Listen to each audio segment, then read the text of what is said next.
parole à Jacques Letourneau, président de la CSN. Alors, merci, Monsieur le Président. Ça me fait extrêmement plaisir d'être avec vous aujourd'hui. D'ailleurs, je racontais avant de prendre la parole que ce n'est pas la première fois que j'interviens dans le cadre d'une activité comme celle-là à Sainte-Justine.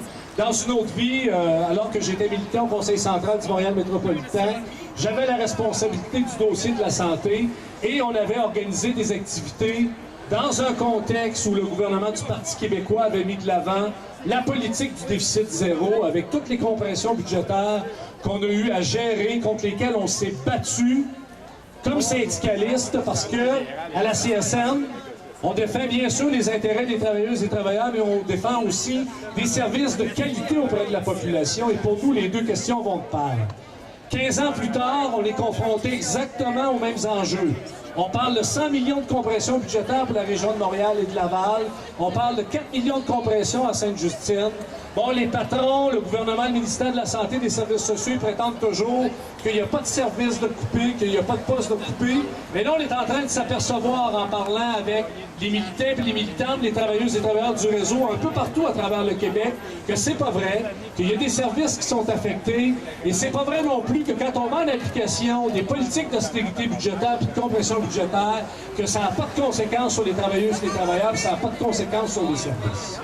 D'ailleurs, aujourd'hui, bien que l'activité est organisée par l'ensemble des catégories, la 2, la 3, la 4, et je tiens d'ailleurs à saluer tout le monde, aussi le syndicat des infirmiers et des infirmières de Sainte-Justine, on met l'emphase sur un dossier particulier qui est celui de la reconnaissance des ouvriers spécialisés. Lors de la dernière négociation dans le secteur public, on a réussi à établir une dynamique de négociation autour de cet enjeu-là.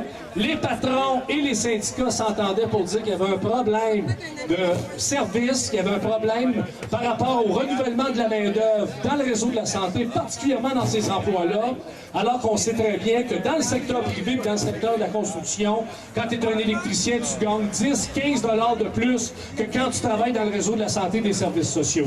Donc, une pénurie de main-d'œuvre. Et ce que ça fait, ça, ben, ça incite justement les administrations puis les directions à parler de sous-traitance, à parler de privatisation des services.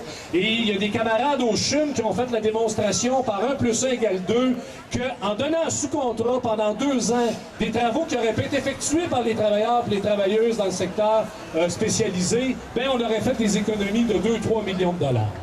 Alors, dans un contexte où le gouvernement du Québec nous demande justement de faire des efforts pour appliquer la politique du déficit zéro, il me semble qu'on devrait être conséquent puis reconnaître à sa juste valeur la contribution des ouvriers spécialisés dans le réseau de la santé, puis bien entendu reconnaître la contribution de l'ensemble des travailleuses et des travailleurs, qu'on soit infirmières, psychologues, thérapeutes, secrétaire, qu'on soit préposé aux bénéficiaires, qu'on soit plombier, électricien, qu'on travaille à buanderie ou à cuisine, la contribution des travailleuses et des travailleurs dans le secteur public ont toujours fait en sorte que non seulement on a des services de qualité reconnus encore au Québec, et malgré les compressions budgétaires qui s'appliquent dans le réseau depuis 15-20 ans, on réussit à bout de bras à tenir un réseau qui est reconnu par tout le monde. Alors là-dessus, je vous souhaite un bon dîner. Ça m'a fait plaisir de vous rencontrer.